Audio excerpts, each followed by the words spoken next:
Good morning. Good morning. This is Lindsay Enita, CEO of Transparent Grace and creator of the Real.Life.Faith community here on Facebook.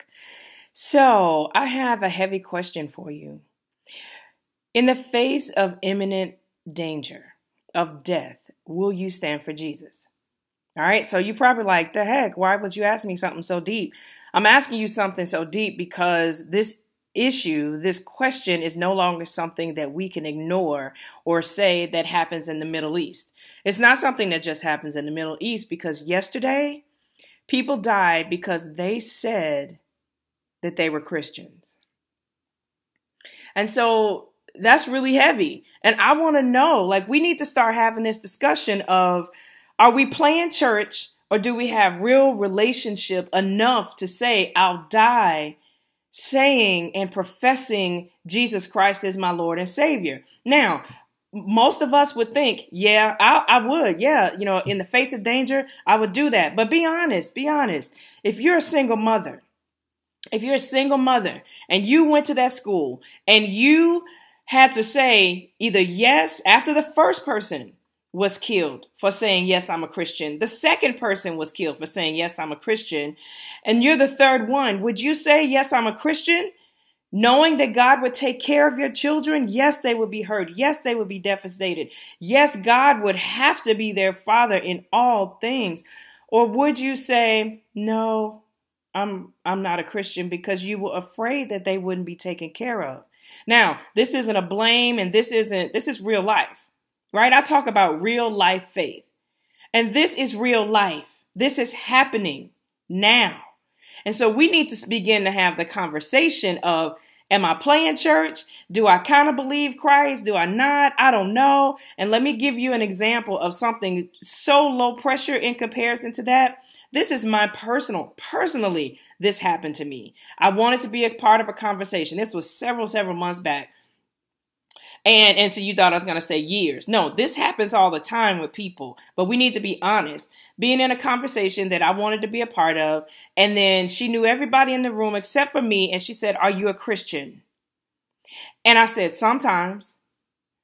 Sometimes. What? In my head and even in my heart, I felt like I would never say that because I love Jesus, right? I help people close the gap between real life and faith, though that was before I was really understanding who I was. And I said sometimes, but on the inside, my spirit, man, it was just bouncing around. Sometimes, why would you say that? I said that because I didn't want to be left out. I wanted to hear, I wanted to be privy to the conversation. I wanted to be in the midst of it, And that's something very light. Now, did I deny that I was a Christian? No, but I said sometimes.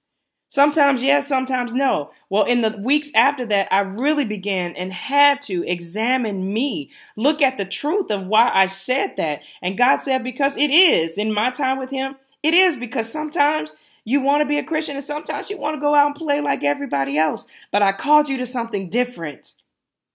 So you can't do every little thing and be a part of every little conversation like everyone else. I had to learn that. Let me give you another example of somebody denying Christ. Peter, the one that God built his church upon. Peter denied Christ. He denied Christ, and Christ even told him, yo, you gonna deny me? He was like, nah, I ain't gonna do that. But he did 3 times. He was so distraught. He was like, yo, I'm done with this. I must be a mess. Like some of us, like I thought, I ain't no good for this. Why would you want to use me? I just said sometimes. Peter was thinking, I just denied you straight up. When they had him, when they first arrested him and that girl said, hey, haven't I seen you with Jesus? He was like, no, heck no, I ain't hanging with him. We do that. I did that and it changed my life. It changed my life because it made me confront the areas where I was not being faithful to what I said I desired in a relationship with Christ. True. This is real talk. This is real talk. This is time out for anything less than real talk about our faith. Either you're walking in it or you're not, right? And when you're walking in it, doesn't mean it's perfect. It's not meaning that you in church all the time and this and that. It just means that you're building a relationship with Christ that has the potential to be and is supposed to be unshakable and unmovable and steadfast, just like his love is for us. Now, I'm not fussing at you. This is not condemnation. I'm sharing with you my transparent life because people need to know they're not the only ones. I don't care if you never follow me. What I want you to think about is, will I stand for Jesus in the face of imminent death? Will I stand? Will I lay my religion down and deny him? Or will I stand because now is the time to have that conversation? This isn't an ISIS issue. This isn't a, over there issue, an African issue. This is a real life issue. And America, we need to stand up. We need to be honest about where we are. If you're not there, it's okay. Be honest about that, because to learn and to grow is to be honest and say, I don't think I'm there yet. And then take the steps to get there. It's okay. It is okay. His love for you does not change when you can be honest with him and say, I need help. I want help. I don't know what to do, because he will meet you right in the midst of that. Once I was honest with myself and said, God, yes, sometimes I don't. I want to go do other stuff that I know is contrary to you, but that's my flesh, right? Everybody deals with that. But once I got clear and I repented and I told him, you know what? Just use me as you please. My whole life changed. And I know that if I have to face that, if somebody comes into my school or my house or my wherever and imminent death, and they ask me the question, am I a Christian? I will be compelled to say, yes, I am. And I will let God handle the rest. What will you do?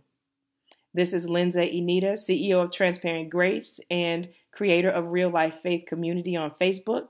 I'd love to hear your comments. I know that this is a little bit long, but this is a discussion that we really need to have. I'll talk to you soon. Blessings. Bye.